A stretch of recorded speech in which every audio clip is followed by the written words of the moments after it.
did a cartel network rooted more than 100 miles away in northern Mexico manage to transform Seattle, a city thousands of miles from the border, into one of its most critical trafficking hubs?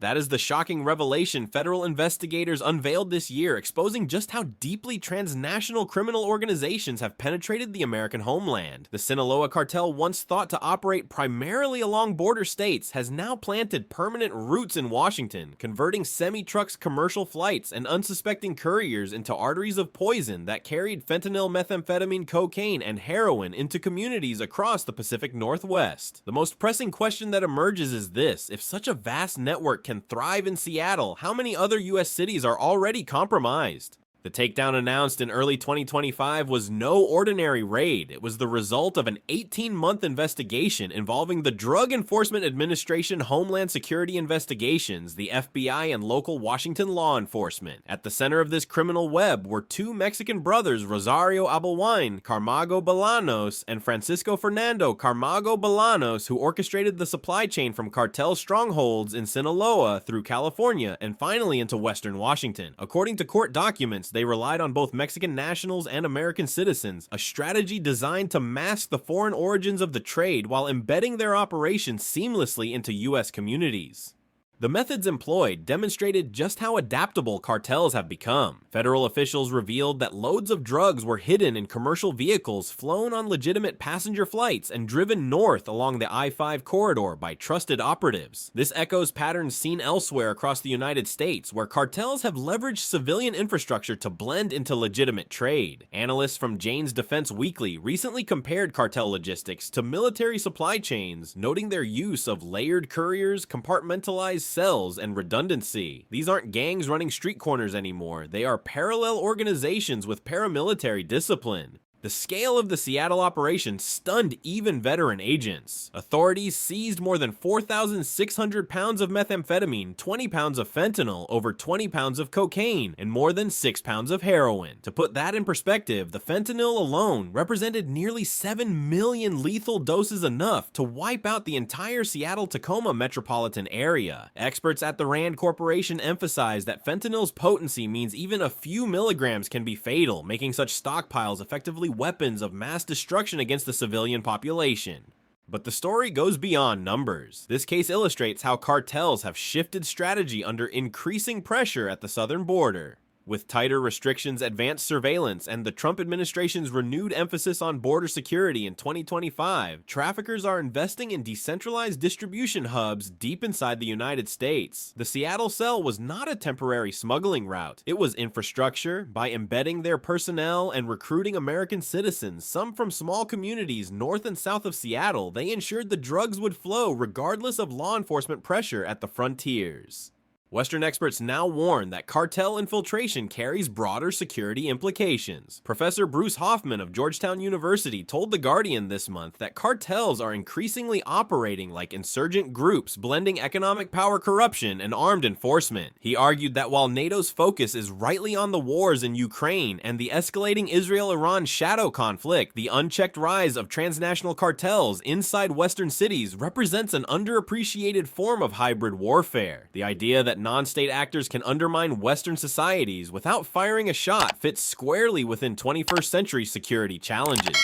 The Seattle bust also resonates internationally. Just as Russia has weaponized energy supplies against Europe and Iran has used proxy militias across the Middle East, the Sinaloa cartel has weaponized fentanyl against American communities. In each case, the target is societal resilience. When communities fracture under overdose crises, blackouts, or drone strikes, adversaries gain leverage. For the United States, the fentanyl epidemic is no less destabilizing than an external military threat. The shocking question that remains is whether this dismantling in Seattle is a turning point or merely one battle in a much larger war across American soil. What happens when federal agents seize enough narcotics to kill millions, and yet the crisis still rages on? That paradox captures the essence of the Seattle takedown. The numbers revealed by investigators were nothing short of staggering, and they highlight both the scope of cartel ambition and the enormity of the challenge facing American law enforcement. Nearly 4,700 pounds of methamphetamine, 20 pounds of fentanyl, 23 pounds of cocaine, and 6 pounds of heroin were recovered. To contextualize this, the fentanyl alone could generate almost 7 million lethal doses, an arsenal capable of wiping out every man, woman, and child in the greater Seattle-Tacoma region. Such figures demand a sobering reflection. If this is what was seized, how much more has slipped undetected into the bloodstream of America? The bust itself unfolded with precision. In the 36 hours leading up to the announcement, agents executed coordinated raids across multiple counties, recovering not only narcotics, but also firearms, ammunition, and bundles of cash tied to laundering operations. 23 weapons ranging from semi-automatic rifles to handguns fitted with illegal modifications were discovered in stash houses. Federal officials stressed that this was not a street-level collection of weapons, but rather the kind of arsenal expected from a small military unit. For a seasoned analyst, the implications are clear. Cartels are not simply drug traffickers, they are armed transnational organizations blurring the lines between organized crime and insurgency. What deepens the alarm is that these seizures barely dent cartel capacity. International monitors like DW reported in September 2025 that fentanyl production in Mexico remains at record highs, fueled by precursors flowing from China. Even with seizures in Seattle, Chicago, and Phoenix this year, the U.S. Drug Enforcement Administration admits that the cartels can replenish losses within weeks. It is a chilling reality that underscores the strategic depth of these organizations. Unlike past decades when cocaine or heroin seizures disrupted supply for months, today's synthetic labs can flood the pipeline almost instantly. The Trump administration has publicly hailed the Seattle bust as evidence of renewed pressure on cartel networks. In remarks at a Homeland Security briefing, the president declared that cartels will face maximum pressure, maximum disruption, and maximum accountability. He pledged increased funding for joint DEA-FBI task forces, drone surveillance along trafficking corridors, and expanded cooperation with NATO allies to target the global precursor supply chain. The emphasis on NATO may seem unusual, but European intelligence agencies are also grappling with fentanyl inflows, particularly through Baltic routes. By framing narcotics as a transatlantic security threat, Washington is signaling that the fight extends far beyond U.S. borders. Yet some Western experts caution against complacency. RAND's 2025 report on synthetic opioids notes that even record seizures cannot reverse overdose trends unless paired with prevention treatment and global interdiction. Dr. Keith Humphreys of Stanford University told BBC News that the numbers seized in Seattle, while dramatic, represent only a fraction of what circulates nationwide. This is a hydra-headed problem. Cut off one head and two more emerge. His warning reflects a grim truth. Enforcement victories must be coupled with systemic strategies, or the crisis will outpace even the most aggressive raids. From a military analysis perspective, the sheer quantities seized indicate cartel logistics rival those of state actors.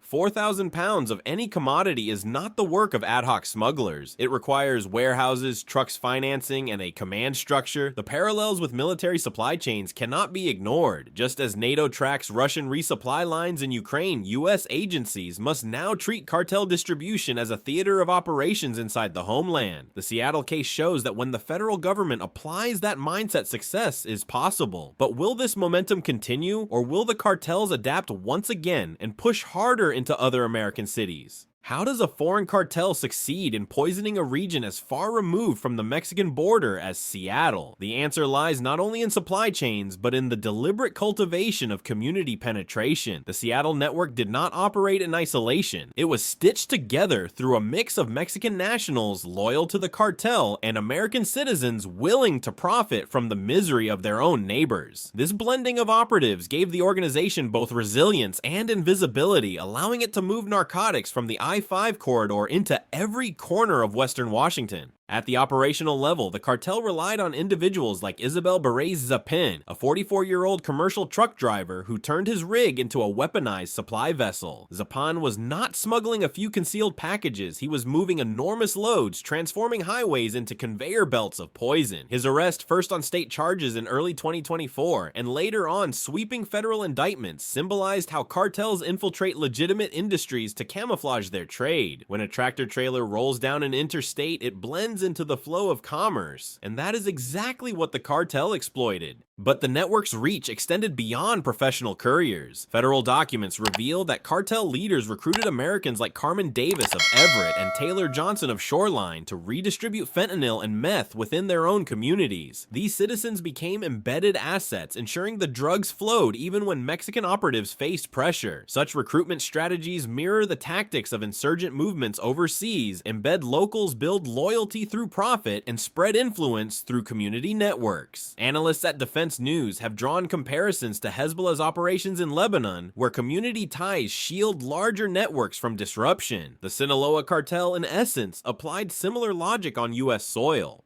The Seattle bust also revealed a striking geographic spread. Beyond Seattle and Tacoma, smaller towns such as Whidbey Island, Arlington, and Lacey were all touched by cartel distribution. This demonstrates how cartels deliberately avoid concentrating in urban centers alone, instead weaving themselves into suburban and rural America. By diffusing risk and creating multiple nodes, they ensure continuity even when one cell is dismantled. For seasoned observers, this is evidence of a deliberate strategy. Cartels are embedding infrastructure deep into the social fabric of the United States. From a broader strategic view, this infiltration carries unsettling implications. A US citizen selling fentanyl stamped with cartel symbols is not just a criminal act, it represents the erosion of community trust and the blurring of foreign and domestic threats. As NATO officials often emphasize when discussing Russian hybrid warfare, the line between internal weakness and external attack is thin. In Seattle, the cartel exploited precisely that gap, turning Americans against their own neighborhoods for financial gain. Real-time data highlights why this matters. Washington recorded nearly 3,500 overdose deaths in 2023, with fentanyl involved in over 76%. Early 2025 figures suggest those numbers are rising further, with some counties already reporting double the average overdose fatalities. These are not statistics, they are the lives of parents, children, and friends. Each community penetration adds to the body count, reinforcing the idea that cartels have weaponized drugs as tools of destruction. Western analysts warn that this model of embedding within communities mirrors broader global trends.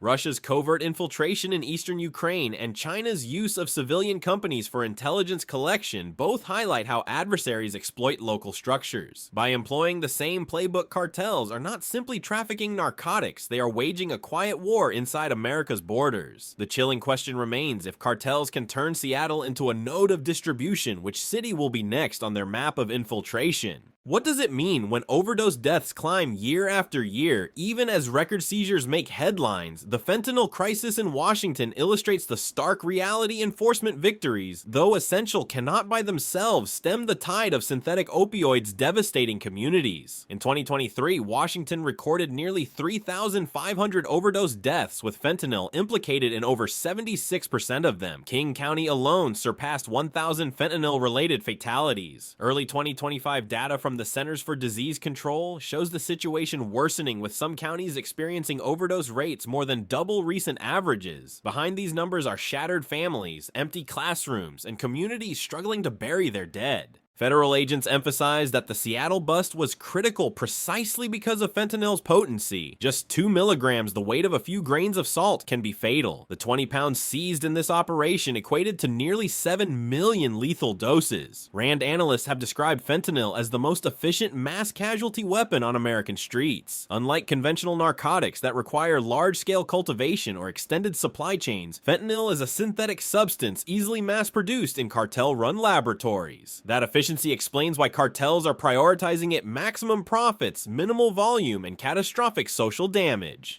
The ripple effects extend beyond health. Hospitals across Washington have reported unprecedented pressure on emergency rooms, with overdoses consuming resources and forcing diversion of staff from other urgent care needs. Law enforcement agencies in smaller towns such as Arlington and Lacey have warned that their officers are ill-equipped to deal with fentanyl emergencies, lacking the training and supplies of naloxone needed to reverse overdoses in real time. This strain echoes what NATO allies face in wartime context. When infrastructure is overwhelmed, resilience collapses. For the US, fentanyl is creating conditions eerily similar to wartime attrition, only without tanks or missiles. Policymakers in Washington, D.C. are increasingly framing fentanyl as a national security threat. The Trump administration in early 2025 called on Congress to expand federal task forces, strengthen penalties for trafficking networks, and escalate diplomatic pressure on Mexico and China, the two primary nodes in the supply chain. Intelligence agencies have traced key precursor chemicals to Chinese exporters, with shipments rerouted through third countries before arriving in Mexican labs. The international dimension highlights why NATO and Western alliances cannot ignore the opioid crisis. Just as cyber attacks or disinformation campaigns can destabilize societies, narcotics flows represent another vector of hybrid warfare. Western experts warn that without a comprehensive strategy, enforcement alone is unsustainable. Dr. Nora Volkow of the National Institute on Drug Abuse told Reuters this spring that synthetic opioids are a generational challenge. Every kilo seized is critical, but unless prevention and treatment rise to meet enforcement, the crisis will endure. Her assessment underscores the dual track required: cutting supply while reducing demand. For seasoned analysts, this resembles counterinsurgency doctrine: clear, hold, build. Raids clear networks, but communities must be held through prevention and rebuilt through recovery programs. Meanwhile, cartels exploit the crisis to tighten their grip. By flooding communities, they create dependency that guarantees continued demand regardless of law enforcement pressure. This tactic mirrors state adversaries who employ energy blackmail or food scarcity as tools of leverage. Russia's use of gas supplies against Europe and Iran's use of militias in the Middle East both show how crises can be weaponized strategically. Cartels, though non-state actors, have adopted a similar logic: weaken the enemy from within, profit from their collapse, and expand influence in the chaos. For the United States, the fentanyl epidemic is more than a drug problem. It is a slow-moving catastrophe, undermining public health, economic productivity, and national cohesion. The grim question that emerges is whether this Seattle bust marks the beginning of a decisive turnaround, or if it is only a pause in an epidemic that continues to consume thousands of American lives each year. What kind of enemy stamps, hate symbols onto narcotics designed to kill the Seattle bust expose not only the scale of trafficking, but also the sinister culture that underpins cartel operations. Among the seizures was a brick of fentanyl pills emblazoned with swastikas discovered alongside $50,000 in cash at the home of a 57-year-old suspect named John Hardman. The symbolism is chilling poison deliberately marked with icons of hatred, amplifying the message that these drugs are not just commerce, they are weapons of destruction aimed at society's foundations. Federal investigators stressed that this was more than evidence of trafficking. It was a glimpse into the depravity that drives cartels and their allies. Other arrests highlighted the persistence of repeat offenders and the ease with which deported criminals re-enter the United States. One defendant, Jose Felix German, a 34-year-old Mexican national, had been deported in 2013 only to return as a money courier for the cartel. His case illustrates the revolving door created by porous border enforcement, where expelled traffickers find their way back and resume their trade. For security analysts, this raises the same challenge NATO faces in Europe. How do you deter an adversary that refuses to stay defeated? Just as Russian forces regroup after losses in Ukraine, cartels rebuild their networks almost immediately after law enforcement victories. The arsenal uncovered in this operation added to the sense of paramilitary organization. Agents confiscated firearms tied to at least 5 defendants with prior criminal records or immigration violations. The cache included semi-automatic rifles, extended magazines, and body armor equipment that transforms traffickers into militarized threats. Intelligence experts told Al Jazeera this summer that cartels increasingly resemble shadow armies, with command structures, logistics, and enforcement units mirroring those of conventional forces. The discovery in Seattle confirms this trend. America is not facing scattered gangs, but professionalized organizations capable of projecting violence at scale. More alarming still was the geographic and symbolic spread of cartel influence. The swastika-stamped fentanyl did not appear in isolation. It coincides with rising use of extremist iconography among certain criminal networks, blending narcotics with ideological provocation. Analysts at the Center for Strategic and International Studies warned in a June 2025 report that transnational cartels may increasingly adopt propaganda tools to magnify fear, destabilize communities, and assert dominance. Just as ISIS once branded its operations with symbols of terror, the cartel's use of swastikas signals a psychological as well as physical assault on American society. This phenomenon underscores why law enforcement must adapt beyond traditional interdiction. Criminal groups are no longer motivated solely by profit. They seek influence, intimidation, and control. The parallel with hybrid warfare is unmistakable. Combining conventional trafficking with symbolic violence and community penetration creates a threat far greater than the sum of its parts. When fentanyl pills bear the mark of genocidal ideology, the message is clear. These are not just drugs, they are instruments of terror. From a broader perspective, the presence of repeat offenders and militarized equipment highlights the need for stronger border integrity and judicial follow-through. The Trump administration has renewed calls for expedited deportations of cartel-linked offenders and mandatory minimum sentences for traffickers caught with fentanyl. Supporters argue that only uncompromising penalties will disrupt the revolving cycle. Critics, however, caution that punishment without prevention risks swelling prisons without reducing demand. This debate reflects a wider strategic dilemma. Should the United States treat cartels as criminal enterprises to be prosecuted or as insurgent entities to be dismantled with national security tools? The Seattle bust, with its symbols of hate re-entry of deported criminals and stockpiles of weapons, makes the answer increasingly clear. Cartels are evolving into hybrid threats that blur crime ideology and militarization. The haunting question is whether the US and its allies are prepared to recalibrate their strategy to meet this escalation, or whether future raids will continue to reveal ever darker manifestations of cartel power. What strategic lessons can the United States draw from Operation Take Back America, and how should they shape the next phase of the fight against cartels? The Seattle takedown was hailed as one of Washington State's largest drug busts, but the significance goes far beyond the Pacific Northwest. It revealed that when federal agencies pool intelligence resources and manpower, even the most entrenched networks of the Sinaloa cartel can be dismantled. 37 counts of conspiracy, possession, and firearms charges have now been filed, with 19 defendants facing decades or even life behind bars. On paper, that is accountability, but in the long arc of the fentanyl war, it is also a test case in whether enforcement victories can translate into lasting security.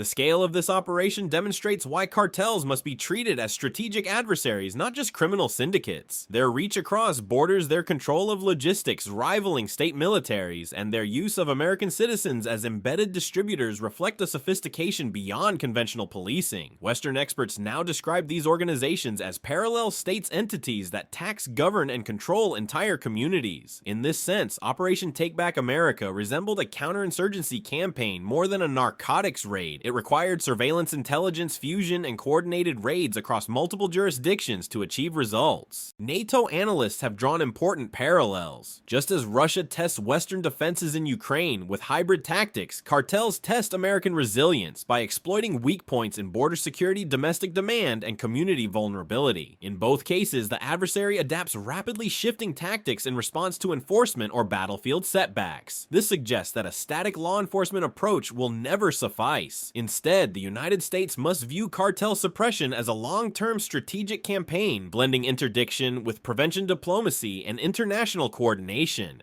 The Trump administration's renewed focus on narcotics trafficking in 2025 frames this as part of a broader security agenda. By linking fentanyl flows to China's chemical supply chains and Mexico's cartel laboratories, the White House is positioning the crisis as a transnational threat requiring international alliances. Intelligence cooperation with European agencies has already increased, particularly as fentanyl begins to surface in markets across Germany and the United Kingdom. A senior NATO official told DW earlier this year that synthetic opioids are no longer just an American epidemic, they are a Western security challenge. This recognition may open the door for collective operations treating narcotics as seriously as cyber attacks or terrorism. But the greatest lesson from Seattle lies in resilience. Despite the bust, millions of doses had already reached streets and thousands of lives had already been lost. Enforcement can disrupt networks, but it cannot rebuild the social fabric left in ruins by addiction. RAND and CDC experts warn that without investment in treatment, recovery, and education, every takedown will be followed by another wave of overdoses. From a military perspective, this is akin to winning battles but losing the war. True victory requires both tactical raids and strategic stabilization.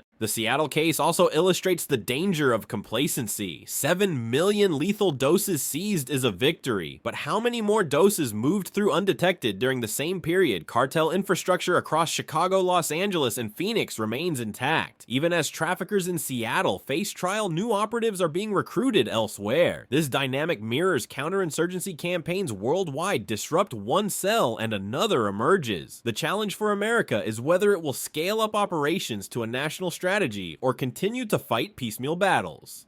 Operation Take Back America stands as proof that coordinated force can achieve results. It dismantled a network, took millions of doses off the streets, and put traffickers behind bars. Yet the enduring question is how to stop cartels from rebuilding stronger, faster, and more lethal than before. If this operation is to mark a turning point, it must be the start of a sustained national strategy that treats cartels not as mere criminals, but as hybrid adversaries undermining America's security from within. The Seattle bust exposed more than just narcotics. It revealed the growing sophistication of cartels as transnational militarized adversaries. Federal agents seized nearly 7 million lethal doses of fentanyl, along with meth, cocaine, heroin, weapons, and cash in what stands as one of Washington state's largest takedowns. At the core were Mexican cartel leaders working hand in hand with American citizens, embedding themselves into Seattle's communities and using legitimate industries like trucking to mask their trade. The operation underscored both the effectiveness of multi-agency coordination and the scale of the threat, highlighting how cartels now function more like insurgent groups than street gangs. Yet the crisis continues. Overdose deaths in Washington have doubled in some counties in early 2025. Hospitals remain strained, and cartels adapt quickly. Analysts warn that enforcement victories are fleeting unless paired with treatment prevention and international cooperation. By linking fentanyl's supply chain to Mexico and China, the Trump administration is reframing the opioid epidemic as a national security challenge requiring NATO-level attention. Operation Take Back America proved what is possible when agencies act in unison, but it also raised the haunting question: will the United States escalate this into a long-term strategic campaign, or will the cartels remain one step ahead?